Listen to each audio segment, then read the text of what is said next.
시다라는 그런 시리즈 설교를 하려고 합니다. 그 첫 번째로 오늘은 생명의 복음으로 선교하는 교회라는 제목으로 하나님의 말씀을 전합니다. 우리 교회 세명, 우리 교회 사명 다 함께 고백해 보도록 하겠습니다. 생명의 복음으로 선교하고 영과 진리의 감동 있는 예배를 드리며 양육과 훈련으로 예수님의 제자 되어 이웃을 사랑하는 경건한 교회. 우리가 함께 고백한 이 사명은 하나님께서 우리 교회에게 맡기신 사명이요, 하나님께서 우리 교회를 통해 이루어가기를 원하시는 비전입니다. 그러므로 이것은 함께 외치고 끝나는 구호가 아니라 우리 모두가 함께 살아내야 하는 삶의 방향입니다. 담임 목사 이침 감사 예배를 마치고 기도하는 가운데 하나님께서 새롭게 시작하는 우리 교회에 주신 사명을 다시 돌아보고 그 사명의 기초 위에 함께 교회를 세워가겠다는 은혜와 그런 마음을 하나님 주셨습니다. 우리 교회는 생명의 복음으로 선교하는 교회를 사명으로 품고 나가는 교회입니다. 교회가 존재하는 여러 가지 이유가 있겠지만 그 중에서도 가장 기초가 되는 것은 바로 복음을 전하는 일입니다. 만약 구원을 받는 것이 우리의 신앙의 목적이라면 우리는 예수님을 믿는 즉시 모두가 천국으로 올라가야 합니다. 근데 하나님은 구원받은 우리를 여전히 이 땅에 남겨두시고 살게 하셨습니다.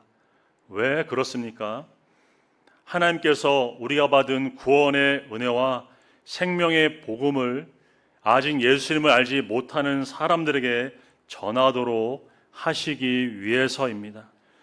교회가 존재하는 가장 중요한 이유도 바로 여기에 있습니다. 예수님께서도 승천하시기 전 제자들에게 너희는 내 증인이 되라고 명령하시며 복음을 전하는 선교의 사명을 그들에게 맡기셨습니다. 그리고 오순절날 성령의 충만함을 받은 사도들은 담대히 복음을 전하며 그 사명을 충성스럽게 감당했습니다. 그리고 오늘 본문에서 나오는 이 사도 바울도 예수 그리스도를 만난 후 오직 복음을 위해 그는 살았습니다. 복음을 전하는 일에 자신의 모든 삶을 드렸던 바울이 로마 교회에 보낸 이 편지를 통해 우리 교회도 생명의 복음으로 선교하는 사명의 길을 온전히 걸어가는 은혜가 충만하기를 간절히 소원합니다. 바울은 로마 교회를 세운 사람이 아니었습니다. 또한 아직 한 번도 로마 교회를 방문한 일도 없었습니다. 그래서 그는 편지를 시작하면서 먼저 자신이 누구인지를 소개를 합니다. 그런데 바울의 자기소개를 보면 조금 이상합니다. 우리는 자신을 소개할 때 어떤가요? 학력을 말하기도 하고 자신의 화려한 경력도 말하고 최대한 자신의 좋은 점들을 우리는 자기를 소개를 합니다. 그런데 바울은 먼저 이렇게 자기를 소개했습니다. 1절을 보시면 예수 그리스도의 종 바울은, 이렇게 바울은 소개를 하죠. 왜 많은 자기 소개 가운데 하필이면 종이었을까요? 여기서 종은 단순한 일꾼이 아니라 노예를 의미합니다. 노예는 자신의 뜻대로 살아가는 사람이 아니라 주인의 뜻을 따라 살아가는 사람입니다. 당시 로마에는 수많은 노예들이 있었고 그들은 주인의 재산처럼 취급을 받았습니다. 자신의 권리보다 주인의 뜻이 먼저였습니다. 바울은 바로 그 단어를 자신의 이름 앞에 붙이면서 자기를 소개하고 있습니다. 세상은 이것을 가장 낮은 신분이라고 생각했지만 바울은 가장 영광스러운 호칭으로 그는 여겼습니다. 그는 예수 그리스도의 종이라는 호칭을 통해 내 삶의 주인은 자신이 아니라 예수 그리스도이심을 그는 고백했던 것입니다. 이어서 바울은 자신을 사도로 부르심을 받은 사람이라고 그렇게 또 말하고 있죠. 사도는 보냄을 받은 자라는 뜻입니다. 바울은 이 길을 스스로 선택한 것이 아니었습니다. 부활하신 예수님께서 그를 부르셨고 복음을 전하는 사명을 그에게 주님께서 맡겨주셨습니다. 그러면 하나님께서 왜 바울을 사도로 부르셨을까요? 1절 마지막에 그 이유를 말합니다.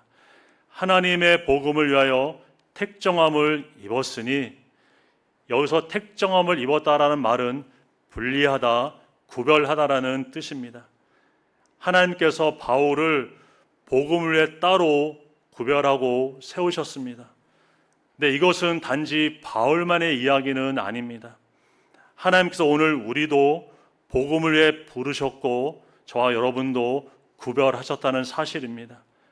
직업 우리가 서로 다르고 또한 살아가는 환경도 우리가 다르지만 예수 그리스도를 믿는 모든 성도는 복음을 위해 부르심을 받은 사람들입니다. 우리가 선교의 사명을 감당하기 위해 먼저 분명하게 해야 할 것이 있습니다. 바로 나의 신앙 정체성입니다. 당신은 누구입니까? 라는 질문 앞에 우리도 나는 예수 그리스도의 종이라고 우리도 그렇게 대답할 수 있어야 합니다. 우리의 삶의 주인은 내가 아니라 예수 그리스도이시기 때문입니다. 이번 한 주 우리가 아침에 눈을 떴을 때 이 고백으로 함께 우리가 하루를 시작해 보면 좋겠습니다. 나는 예수 그리스도의 종입니다. 숙제를 드릴게요. 눈을 딱 뜨시면 나는 예수의 종입니다. 이렇게 고백하고 하루를 시작했으면 좋겠습니다. 이 고백이 오늘 하루 내가 무엇을 선택하고 내가 누구를 만나고 어떤 말을 할지를 정해주는 결정하는 기준이 될 것입니다. 선교는 프로그램이나 행사가 아니라 주인이 누구인가의 문제, 곧 로드십의 문제입니다. 예수님이 내 삶의 주인이 되실 때 비로소 우리는 주님 뜻대로 복음을 전하는 삶을 살아갈 수 있습니다. 이것은 개인뿐만이 아니라 교회도 마찬가지죠. 예수 그리스도를 머리로 모시고 복음을 위해 구별되는 사명이 분명한 교회만이 세상 속에서 복음을 전하는 공동체로 살아낼 수 있다는 사실입니다. 교회는 복음을 전하기 위해 하나님께서 구별하신 공동체입니다. 그렇다면 바울이 자신을 그리스도의 종이라고 말하면서 전하라고 했던 복음은 무엇일까요? 복음은 헬라어로 유앙겔리온입니다. 우리가 잘 아는 대로 좋은 소식이라는 뜻이죠. 당시 전쟁에서 승리한 왕은 전령을 먼저 보내서 그 승리의 소식을 선포하게 했습니다. 사람들은 그 승전 소식을 유앙겔리온, 복음이라고 불렀습니다. 이런 복음은 사람이 만드는 철학도 아니고 또한 따라할 교훈도 아닙니다. 복음은 하나님께서 이미 이루신 일을 선포하는 좋은 소식입니다. 복음은 우리가 무엇을 해야 하는가 보다 먼저 하나님께서 우리를 위해 무엇을 이루셨는가를 선포합니다. 그래서 바울은 이것을 하나님의 복음이다. 그는 그렇게 말하고 있습니다. 그렇다면 하나님께서 이루신 그 복음의 내용은 무엇입니까? 바울은 2절에서 이렇게 말합니다. 이 복음은 하나님이 선지자를 통하여 그의 아들에 관하여 성경에 미리 약속하신 것이라 이렇게 말하고 있죠. 바울은 복음이 새로운 것이 아니었다고 말합니다. 하나님께서 오래전부터 선지자를 통하여 그의 아들 예수 그리스도에 관하여 성경에 미리 약속하신 것입니다. 여기서 말하는 성경은 구약 성경을 가리킵니다. 이 말은 구약 성경이 예수 그리스도를 향하여 있다는 사실입니다. 그래서 우리는 구약 성경을 읽을 때 단순히 역사적인 사건이나 인물들의 이야기로만 읽어서는 안 됩니다. 그 모든 말씀 속에서 하나님께서 오래전부터 준비하고 약속하신 예수 그리스도를 우리는 볼 수 있어야 합니다. 성경은 무엇보다 우리 자신에 대한 책이 아니라 예수 그리스도에 대한 책입니다. 그래서 우리는 구약을 읽으면서 나도 다윗처럼 신실한 사람이 되어야겠다, 나도 아브라함처럼 믿음의 사람이 되어야겠다 에서 우리는 멈추지 말아야 합니다. 하나님께서 이 말씀을 통해 결국 어떤 그리스도를 우리에게 보여주시는지를 우리는 믿음의 눈으로 볼 수 있어야 합니다. 결국 복음은 예수님에 관한 소식입니다. 복음의 중심에는 어떤 교리도 철학도 사람이 아닙니다. 오직 예수 그리스도께서 계십니다. 3절을 보시면 그의 아들에 관하여 말하면 육신으로는 다윗의 혈통으로 나셨다, 이렇게 바울은 고백을 하죠. 예수님은 실제 역사 가운데 오신 분이십니다. 육신을 입으셨고 다윗의 후손으로 태어나셨습니다. 이것은 하나님께서 구약에서 약속하신 메시아가 바로 예수님이심을 보여줍니다. 그러므로 예수 그리스도는 신학 속 인물이나 허구가 아니라 역사 가운데 오신 실제의 구원자가 되십니다. 그런데 예수님은 단지 사람이 아니셨죠. 4절은 이렇게 말합니다. 성결의 영으로는 죽은 자들 가운데서 부활하사 능력으로 하나님의 아들로 선포되셨으니 곧 우리 주 예수 그리스도시니라. 바울은 예수님께서 부활하시기 때문에 그때 비로소 하나님의 아들이 되셨다고 말하고 있지 않습니다. 예수님은 영원전부터 하나님의 아들이셨습니다. 다만 죽은 자 가운데서 부활하심으로 자신이 하나님의 아들이심이 능력 있게 드러나고 선포되셨다는 사실입니다. 예수님 당시 사람들은 예수님을 저마다 다르게 평가했습니다. 어떤 사람은 친례 요한이라고 했고 어떤 사람은 엘리야나 또한 선지자 가운데 한 사람이라고 했습니다. 어떤 사람은 귀신 들렸다고 비난했고 또 종교 지도자들은 신성을 모독하는 자라고 그렇게 정죄를 했습니다. 그러나 사람들의 이러한 평가가 예수님의 정체성을 결정하는 것은 아니었습니다. 하나님께서 예수님을 죽은 자 가운데서 살리심으로 예수님이 참 하나님의 아들이시며 또한 우리의 주와 그리스도가 되심을 온 세상에 분명하게 선포하셨습니다. 이것이 하나님께서 우리에게 주시는 복음입니다. 복음은 어떤 가르침이 아니라 예수 그리스도에 대한 소식이며 십자가와 부활을 통해 하나님께서 이루신 구원의 기쁜 소식입니다. 그렇다면 복음이 요구하는 것은 무엇일까요? 5절을 보시겠습니다. 그로 말미암아 우리가 은혜와 사도의 직분을 받아 그의 이름을 위하여 모든 이방인 중에서 믿어 순종하게 하나니. 복음의 요구는 그리스도를 믿고 그분께 순종하는 것입니다. 복음을 받은 사람은 예수 그리스도를 구원주로 믿는 것에 결코 머물지 않습니다. 반드시 예수님께 순종하는 삶으로 나아가게 된다는 사실입니다. 우리가 믿는 것과 순종하는 것을 우리가 서로 분리해서 생각해서는 안 되죠. 복음은 결코 믿음과 순종을 따로 말하고 있지 않기 때문입니다.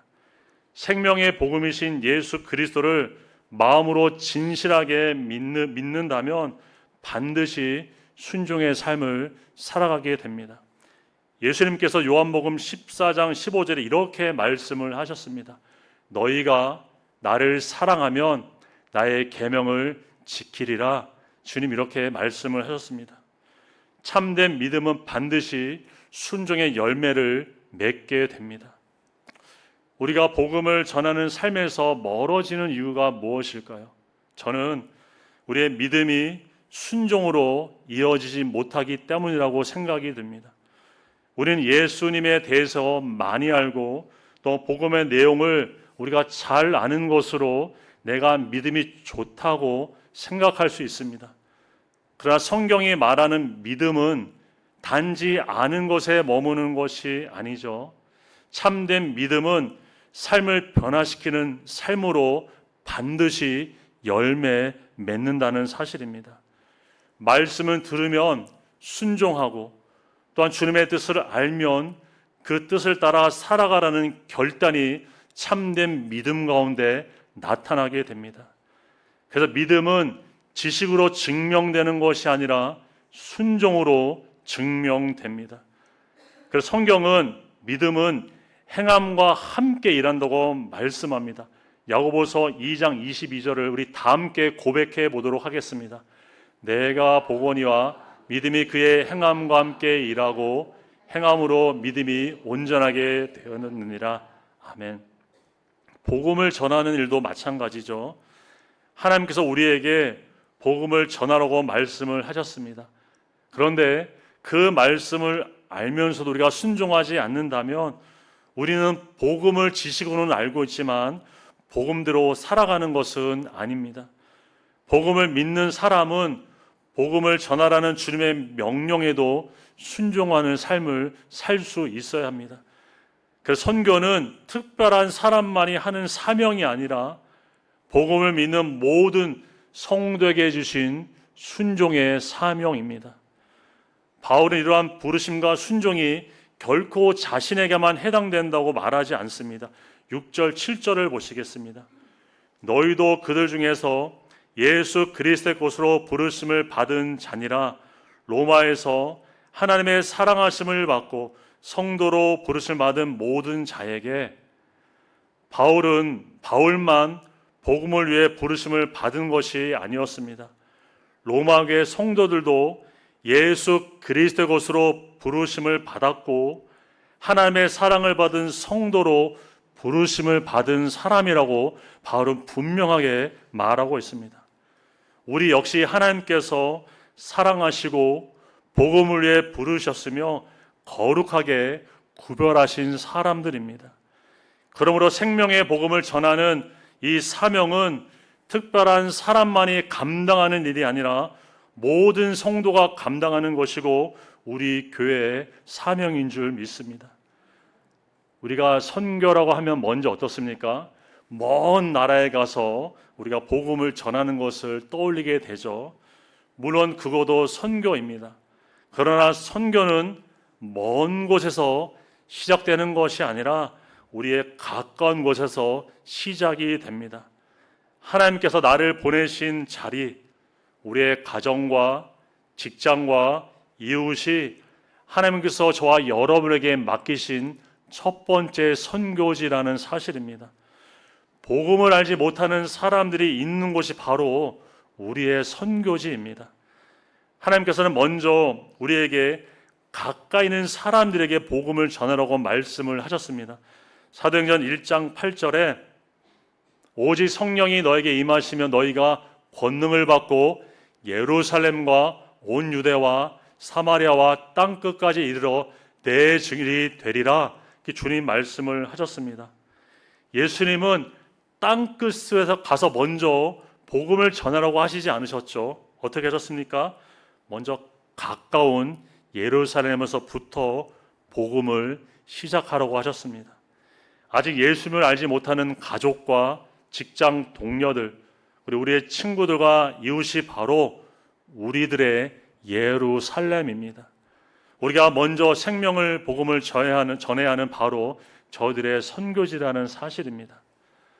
이번 한 주 말씀을 듣고 그냥 돌아가지 말고 우리가 작은 순종부터 시작해 보기를 원합니다.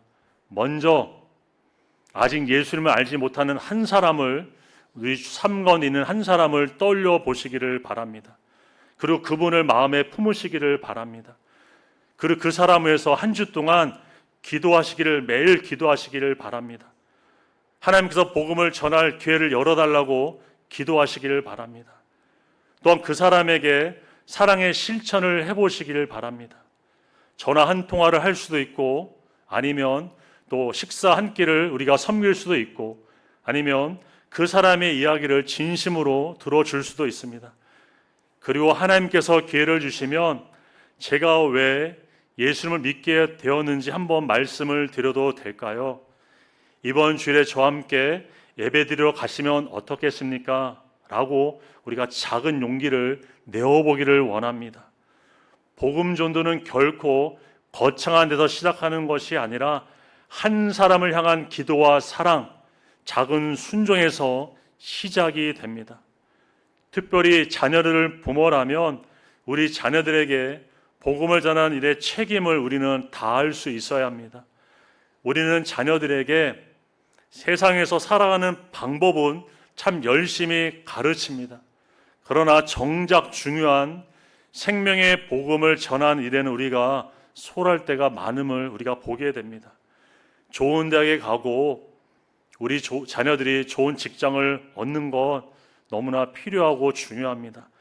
그러나 먼저 우리는 예수 그리스도가 누구이신지, 그리고 왜 예수 그리스도를 믿어야 하는지, 그리고 예수님만이 생명의 복음이라는 사실을 우리 자녀들에게, 다음 세대에게 가르칠 수 있어야 합니다. 이번 주부터 우리 자녀가 함께 식사를 하게 된다면 식사 기도를 드리고 나서 내가 오늘 경험한 하나님의 은혜부터 우리가 나누는 실천을 할 수 있기를 바랍니다. 부모의 삶에서부터 전해지는 그 복음이 우리 자녀들에게 가장 강력한 복음이 될 것입니다. 우리가 전하는 복음은 단지 육신이 잘 되는 좋은 소식이 아닙니다. 우리는 어떤 복음을 전하는지가 중요합니다. 우리가 전하는 복음은 바로 하나님의 복음, 곧 예수 그리스도이십니다. 그리고 이 복음은 죽은 영혼을 살리는 생명의 복음입니다. 그러면 생명의 복음이 전해지면 어떤 일이 일어날까요? 사도행전 2장에 잘 보여주고 있습니다. 사도행전 2장 37절을 보시면 그들이 이 말을 듣고 마음에 찔려 베드로와 다른 사도들에게 물어 이르되 형제들아 우리가 어찌할꼬 하거늘.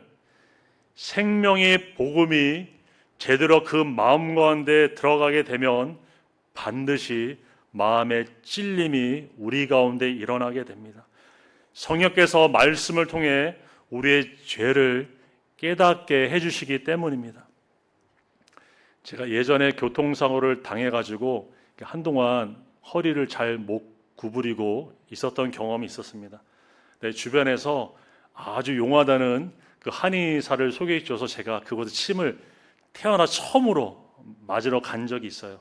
뭐 걱정되고 무섭잖아요. 침이 이렇게 긴 침이었는데, 근데 침을 딱 놓는데 생각보다 하나도 안 아픈 거예요. 그래서 이 정도면 맞을만 하겠다. 그래서 한 두세 개 꼽았는데 한 네 번째, 다섯 번째 때 그 침을 딱 꼽는데 얘는 좀 다른 거예요. 마치 온몸에 이렇게 전기가 막 통하는 것처럼 강한 전기 자극이 제 온몸에 이렇게 통하는 것을 제가 느꼈습니다. 그래서 이거 뭐 잘못된 거 아닌가 이런 걱정이 들면서 눈이 이제 커지면서 한의사분을 좀 째려봤어요. 그랬더니 한의사분께서 이렇게 좋은 표정으로 이것은 잘못된 것이 아니라 이게 정말 제대로 침이 들어간 것이다, 통한 것이라고 말씀을 해주셨어요. 근데 제가 침을 다 맞고 나서 신기하게 이 굽었던 허리가 점점 이렇게 펴지는 것을 경험한 적이 있습니다. 하나님의 복음도 마찬가지입니다. 복음이 우리 마음 깊은 곳에 제대로 통하게 되면 반드시 우리 마음에 찔림이 강하게 우리에게 경험되어집니다. 죄를 깨닫게 하고 회개하게 하시며 하나님께로 우리를 돌아가게 하십니다. 그래서 우리는 어찌할 거라는 그 고백이 말씀 앞에 저와 여러분이 고백되어져야 합니다. 그리고 하나님께서는 회개하는 자에게 죄사함과 생명의 은혜를 반드시 베풀어 주십니다. 저 역시 설교를 준비할 때마다 우리 성도님들 이 설교를 들어야 돼, 이렇게 설교 준비하지 않아요. 먼저 제가 그 말씀 앞에 제 자신이 서 있습니다. 그 말씀을 먼저 저에게 적용하고 그 말씀 앞에 제 자신도 온전히 돌아보고 난 뒤에 하나님의 말씀을 함께 강단에 선포하며 성도님과 나눕니다. 하나님의 복음 앞에 예외인 사람은 아무도 없습니다. 목사라도, 안수 집사일지라도, 권사님도, 집사님도, 처음 교회에 나온 성도님들도 모두 동일하게 하나님 앞에 우리는 서 있다는 사실입니다. 그러므로 우리는 말씀을 들을 때 누구에게 하시는 말씀일까 이렇게 생각할 것이 아니라, 하나님 오늘 나에게 무슨 말씀을 주십니까? 라고 우리는 그러한 마음으로 말씀을 받으시는 저와 여러분 되기를 바랍니다. 생명의 복음은 우리를 찌르지만 그 찔림을 통해 우리는 살리시는 하나님의 능력을 경험하게 되는 줄 믿습니다. 바로 이것이 복음의 능력입니다. 복음은 단지 여러분 우리의 길을 즐겁게 하는 그러한 말씀이 아닙니다. 우리를 하려면 죄를 깨닫게 하시고 회개하게 하시며 예수 그리스도를 믿어 영원한 생명을 얻게 하시는 하나님의 능력입니다. 그래서 바울은 담대하게 이렇게 말합니다. 16절을 보시겠습니다. 내가 복음을 부끄러워하지 아니하노니, 바울은 이렇게 로마 교인들에게 담대하게 말합니다. 바울은 복음을 부끄러워하지 않았습니다. 왜냐하면 복음은 모든 믿는 자에게 구원을 주시는 하나님의 능력이 되심을 그는 확신했기 때문입니다. 우리는 복음을 전하는 데 망설일 때가 참 많습니다. 먼저 사람들의 시선이 두렵죠.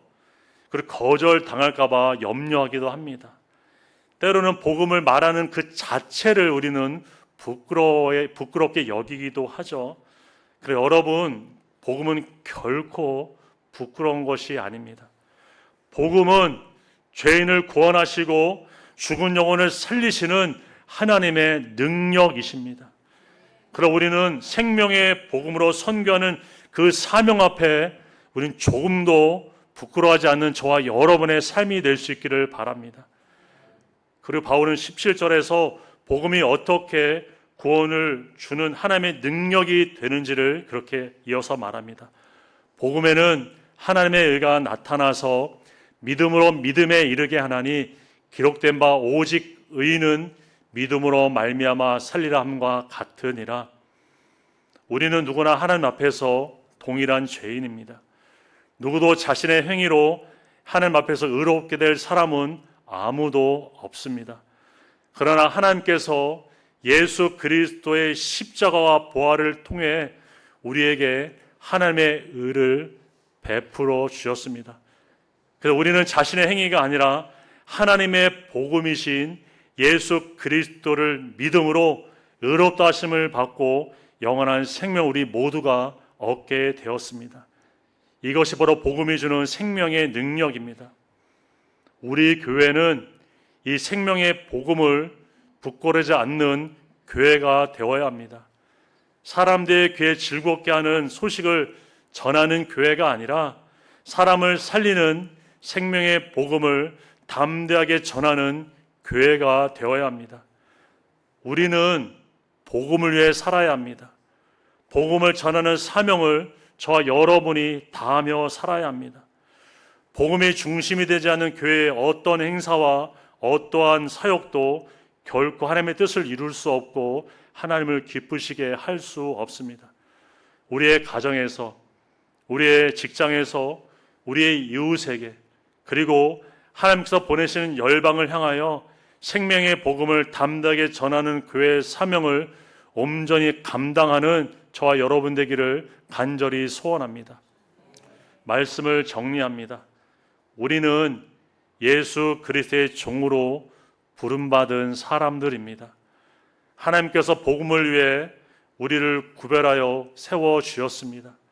그리고 하나님께서 우리에게 맡기신 사명은 생명의 복음을 담대하게 전하는 일입니다. 세상은 여전히 사람들의 마음을 즐겁게 하는 소식에 관심을 갖습니다. 그러나 하나님께서는 우리에게 사람을 살리는 생명의 복음을 저와 여러분에게 맡겨 주었습니다. 그 복음은 죄인을 의롭게 하고 죽은 영혼을 살릴 뿐만 아니라 영원한 생명을 주시는 하나님의 능력이십니다. 그럼 우리는 이 복음을 결코 부끄러워해서는 안 됩니다. 우리의 가정에서부터 시작하여 하나님께서 보내신 그 자리에서 생명의 복음을 담대하게 전하는 삶을 살아갈 수 있기를 바랍니다. 사랑하는 성도 여러분, 이제 우리 모두가 이 사명을 함께 붙들기를 원합니다. 하나님께서 우리 교회를 세우신 이유도 바로 여기에 있습니다. 이 복음을 부끄러워하지 않았던 바울처럼 우리도 오늘 우리 앞에 있는 한 사람에게, 그리고 우리의 가정과 일터에서 담대하게 생명의 복음을 전하는 저와 여러분의 믿음의 적용이 있기를 바랍니다. 그리고 생명을 복음으로 선교하는 교회, 이 사명을 함께 우리가 믿음으로 이루어가는 우리 뉴욕 만남 선교회 되기를 주님의 이름으로 축원드립니다. 다 함께 기도하시겠습니다. 사랑과 은혜가 풍성하신 하나님, 감사를 드립니다. 우리에게 구원의 크신 은혜를 베풀어 주시고 하나님의 귀한 자녀 삼아 주심을 감사를 드립니다. 하나님, 우리를 예수 그리스도의 종으로 불러주시고 복음을 위해 구별하여 세우신 은혜에 참으로 감사와 영광을 올려드립니다. 오직 예수 그리스도만이 우리의 삶의 주인으로 모시고 생명의 복음이신 예수 그리스도와 그 행하신 일들을 담대하게 전하는 손괴할 삶을 온전히 살아갈 수 있도록 하나님 인도하여 주시옵소서. 하나님, 교회 가운데 몸이 아픈 지체들이 있습니다. 하나님, 속히 건강 회복할 수 있도록 주의 은혜로 하나님 함께하여 주시옵소서. 또한 마음이 지치고 상한 심령들 위해 하나님 찾아가 주시고 또 만져줘서 위로하여 주시고 회복될 수 있도록 하나님 크신 은혜로 함께하여 주시옵소서. 생명의 복음으로 선교하는 교회의 사명을 우리 모두가 함께 온전히 이루며 함께 영광 올려드리며 살아가는 우리 뉴욕 만남 선교회 될 수 있도록 하나님 인도하시고 함께하여 주시옵소서. 감사드리고 우리를 구원하신 예수님의 이름으로 기도 올려드립니다. 아멘.